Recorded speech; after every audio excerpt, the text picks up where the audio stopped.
Hello, hello. Yeah, me again.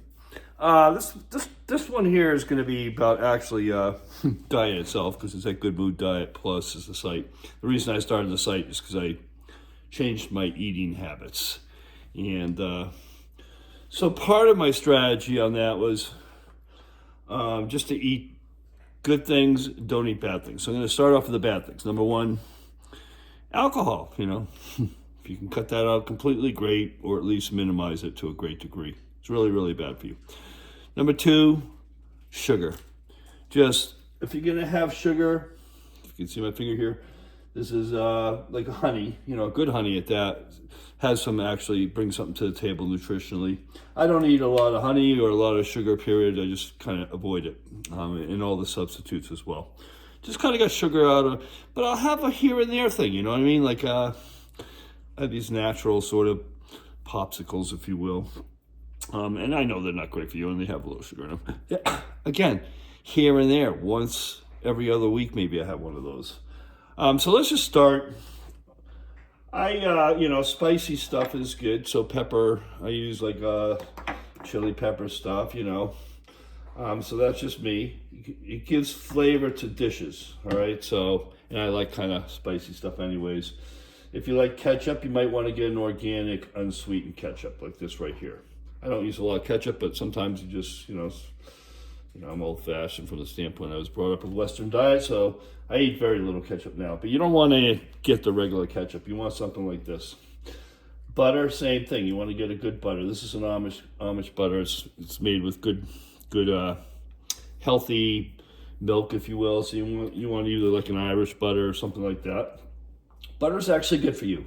Again, everything within reason. You don't want to overload on butter. You don't want to do those bullet coffees or something like that. Just a little butter cooking, especially at the end. You don't want to cook with butter as much as put it on as flavoring. I eat a natural peanut butter and a natural almond butter, just as part of my, maybe it's not the best things in the world for you. And I try to, keep that under control more than I used to. So, you got to have a little things that you enjoy, and you try to find those things that aren't that bad for you. Let's get a little closer here. This is beet. I'm just going to go everything. This is more of just an additive food-wise. Beetroot powder. You can just throw that in food while you're cooking. Here's the honey. Now I'm going to also go over the supplements now. That's the main thing this is about.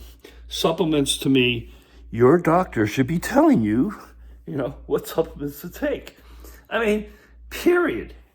And what you shouldn't eat. I'm your doctor right now. I'm giving you better advice than any doctor on this planet, practically, because they all have their heads up, where. So let me continue. Coenzyme Q10. Lots of good things I hear about that, so I do that here and there. Vitamin D. I have the D3 drops, which I use, and these D3 pills, which I don't use as much, so I use the drops. D3, you want to do with a K2, all right? So you do those two together. It makes it act a lot more effective. It makes the D3 a lot more effective. Things I do for my mitochondria is glycine and NAC. I do those together. Highly recommend them. All these things I've been doing for years now, a couple of years, no ill effects whatsoever. So unlike any medication, pretty much. Let me steady this thing off here. Maybe I could just drop it a little bit. Yep. All right, so I've also put, what I might do in a typical meal. I get the organic carrots. I have the multicolored carrots. Different colors bring different things to the table. So, like, same thing with peppers. I do eat a little cheese. Again, I try to don't go crazy on it, but I definitely have cheese regularly. Different types. Parmesan, I feel, gets the most bang for the buck. At least only calories, but adds a lot to a dish. I didn't used to eat meat. Now I eat meat here and there. This would be a grass-fed hamburger. I've already had 3 meals out of that 1 pound. This would be a last meal maybe, or maybe even 2 meals. I usually get 4 or 5 meals out of 1 pound of. I only go with grass-fed. Grass-fed is like, you look at it, it's like a deeper, richer red than your regular hamburgers. It's really not that much more, especially if you're not wolfing down a whole package in one sitting. This keeps well. Anytime you wrap things, you should always wrap in a plastic bag and have no air, and things will last a lot longer. I don't care what it is. I don't care if it's cheese, It's a cheap, you don't want to use containers, ideally. I don't use them at all. So sweet potatoes I do here and there. I'll bake these. I'll cut them in small pieces, put them in my toaster oven and bake them for half an hour, and then it's like candy. If you want sweet, this can give you some satisfaction in that department. When we get the broccoli out of the way, but broccoli is a big one, you know. So I eat a lot of, you know, is it cruciferous? Whatever. Really good for you, okay? Same with cabbage. Same with cauliflower. They're in the same family. I do all those. Brussels sprouts, same family. Really good for you. And I usually, you know, these are what I have on hand right now. I have time to go back to the store if they still sell food. So you got taurine. Taurine is, you know, maybe the number one thing that you should be doing here. Nobody even's heard of it, but it's really, really good for you. So I do that pretty regularly. All these I do regularly. I don't do them every day. None of them do I do every day, but some I do more than others. I might do like an omega-3, a fish oil, every day. And I might do a magnesium glycinate every day. And I might do a taurine every day. And then I'll do the, like, let's start over here. This is spirulina right here on the end. And spirulina, can you even see it here? Probably not, okay. Anyways, let me lower this a little bit more. All right. You got spirulina powder or you got spirulina pills. I generally do the pills. Get the powder here in reserve. Again, omega-3, collagen, especially as you get older or if you're working out or whatever. Everybody knows about collagen. I put it in my food. I'll put a scoop in my food when I'm cooking a dish. Collagen is really good for your skin, really good for your bones, really good for your joints. When you do collagen, believe it or not, let me see where it is. Well,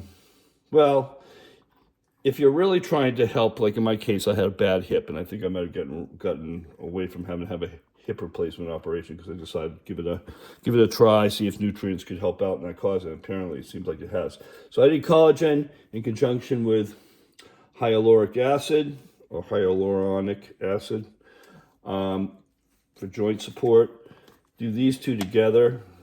Most of you have heard of glucosamine chondroitin, MSM. So these I pretty much just do specifically because I have a joint issue, but they don't hurt, all right? Way better than ibuprofen. Matter of fact, there's no comparison as far as health-wise. These don't hurt you at all. None of these hurt you at all. Everything here, there's not any, you can take buckets full and you're not going to have any problems. So let me continue. Turmeric. You know, I use a lot of turmeric in cooking, but yeah, it's something that you should definitely be taking. This could be arguably the number one thing, creatine. Everybody, your doctors will say, take a scoop of creatine every day, and I pretty much do. I notice, probably of all these, I notice creatine, the effect of it. You know, I mean, I see, well, it puts me kind of in the good mood that I've been mentioning. All right, this is a no-brainer. Astaxanthin, I can never pronounce it, even reading it. Anyways, it's an algae. It's an algae. It's red. It's what makes salmon red. What's make flamingos red. And I'll keep one out because I'll have one. I try to eat these all the time. Just as the most highly nutritious natural thing out there on this planet. This and spirulina. These two things you should just do. They're food. They're not, you know, really supplements, if you will. I mean, all supplements kind of food-based, most of these. But that said, melatonin, you know, debatable. I take them here and there. Melatonin is an essential thing in your body. And there's discussions on how to take that properly, this and that. I just take one every here, and it doesn't hurt. I've been taking them for years. I usually take them out of these packages right here, as you can see. So, yeah, generally when I'm doing, you know, maybe once or twice a week, I'll take a melatonin. And they say, you know, it can help with sleep. Whatever. I don't really know that. Boron. I just put a teaspoon in when I'm taking stuff sometimes. This is something nobody's ever heard of, but your body needs boron, all right? So B complex, B12. Those are my B things I do, vitamin B related stuff. And I'll do those at least once a week. You know, they say every day, blah, blah, blah. No, I don't do that. Liquid kelp. Okay, so this comes from kelp. And what is this? This is iodine. Extremely important to have iodine in your body, especially if the nuclear bombs start dropping. You want to have that on hand. This is just peppers, you know, all kinds of peppers. You can see right here, food, back to food for a second, are good. You know, they bring something to the table. These particular like banana peppers, I believe. Yeah, so they're really good. Nice tasty, give a little spice. Celery, good thing. Eat quite a bit of that. It's good for fiber. It's, you know, celery juice you hear has sort of magical properties. So why not just eat celery instead? Might be my advice. Move over here a little bit. Again, I'm going to redo these two guys. These help me not have a hip replacement operation. These two guys in conjunction with a little collagen. Yeah, if you're having aches, pains, my recommendation is definitely this. And this is something I found out later, but these two in conjunction with each other. And I've been doing them. This is kind of sweet. It's almost like a sugar substitute if you want it to be. Vitamin C crystals. I do vitamin C, but I do vitamin C with my methylene blue, which I'll do a video on at some point. These are touted to be like, I mean, vitamin C acts way more efficiently as far as metabolizing it if it's used in conjunction with methylene blue and vice versa. So those two work almost hand in hand. So you want to, in my opinion, do both. This has some magical properties. Again, I just do them all because I've done a lot of research on them. I'm not making this stuff up because it sort of came my way, me more and looking for it in all these cases when I was doing heavy deep dive into nutrition, mostly for foods, but then these supplements sort of come up as a result of that process. I've already discussed, I think, the NAC and glycine. Those two are for your mitochondria. You can even see kind of, these are for mitochondria. If you research it out, maybe you're, you know, in my opinion, the best thing to go to try to help your mitochondria. All these, ideally, are helping your mitochondria too. And the mitochondria are beyond important. So totally ignored by the medical trade, incidentally, as far as I can see for the most part. So you got your vitamin Ds, told you about that. You get that from sunshine as well. So, but none of us get nearly enough sun. So, you know, your doctors should be, you know, requiring you, saying, hey, take at least, you know, D3 every day. And like I said, when you do vitamin D3, you want to do it in conjunction with vitamin K2. All right. That's what research is all over the place. Like 20 different people have said that. So not just doctors and researchers. Coenzyme Q10, I think I just already pointed that out. It has touted to be something really, really good. I've been using it for a long time. Never had any ill effects from any of this stuff. I've already mentioned that. I think I mentioned all these. I think we're kind of coming back to where I started. So it's not that much. It looks like more than really it is. And I don't do, like, the things I try to do every day. Again, to reiterate, omega-3s, fish oil. Omega-3s are super important. Our diet, the American typical Western diet, is just super overloaded with omega-6s, which is from seed oils. So back to things you don't want to do, seed oils. No, and everything has seed oil in it. So you really, you change your diet radically if you're trying to get seed oil out of the equation. And that's also processed foods you don't want to do, which has seed oil mixed in all processed foods pretty much. Just like your sort of corn sugar, if you will.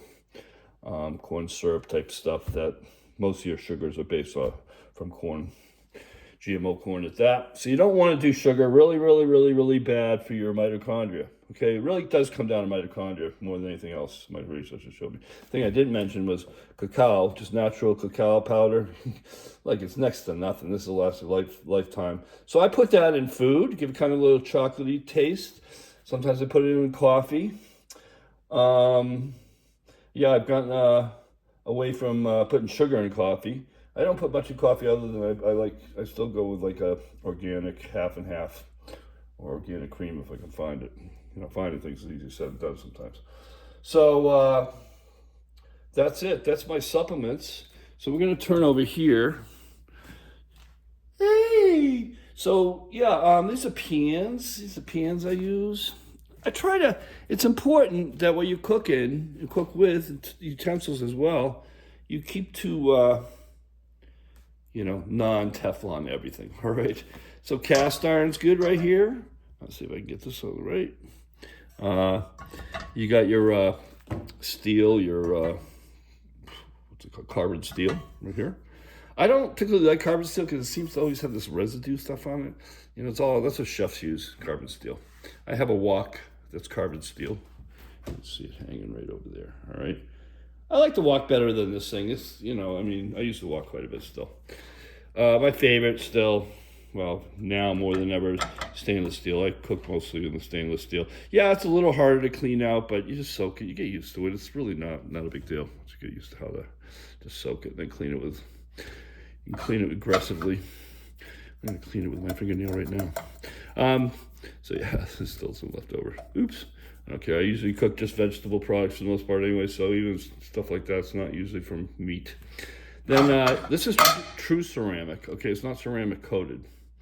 And these are really good. So I have a whole set of that as well.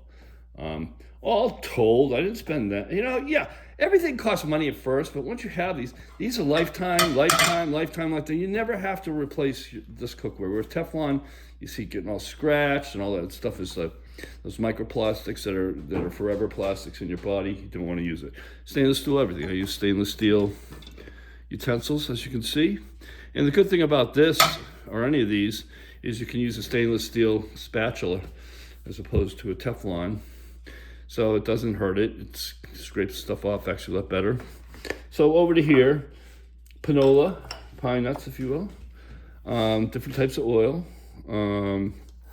So I use quite a bit of curry, various types of curry, lots of black pepper. Been told black pepper's bad. I have no problems with whatsoever. I think it's just if you change all the things that I mentioned before, you can eat things like pepper and not have to be a problem. At least in my case. Trust your own body. I love sesame oil, roasted sesame. It gives a nice flavor. I also do ginger. Ginger's a big thing. You know, raw ginger especially, really good for you. I do use a minimum amount of soy sauce. I try to go less sodium type. That said, salt's very important in your diet. Let me go back here. This is salt, Himalayan salt right here. Right? You need it. Okay, so, you know, you've been told salt's bad. Well, am I getting this in? I hope. No. Let me have this okay. Hopefully you've been seeing this.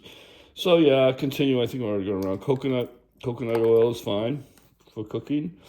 Olive oil I have over there. It's fine. That's what I use for the most part is olive oil.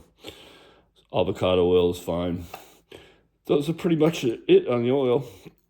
Sesame seed oil is not great for you, but a little bit for flavor is fine. You know, that would be technically a seed oil. So you don't want to do a ton of seed oils at all. Chili oil, you know, you want some zip? That's good stuff. So that's about it. You know, I have lots of spices up here, more like smoked paprika, lots of things there. So spices are good, man. I mean, like a good organic, no salt seasoning. So just kind of salt, but no salt is really good. Turmeric, I'd say. Yeah. So that's about it. For your good mood diet, sort of thing, so you understand why I named it that to begin with. But cooking methods baking is probably the best thing you could do. It's the easiest. You can just put things on a baking sheet. In that case, definitely want to have paper, just paper. No anything else. No silicone with it. No paper. This is just parchment paper, 100%. So you want to get that. And like I say, I use pretty much everything. I use just little fold top. I don't use those zip lock things. You don't want to use them.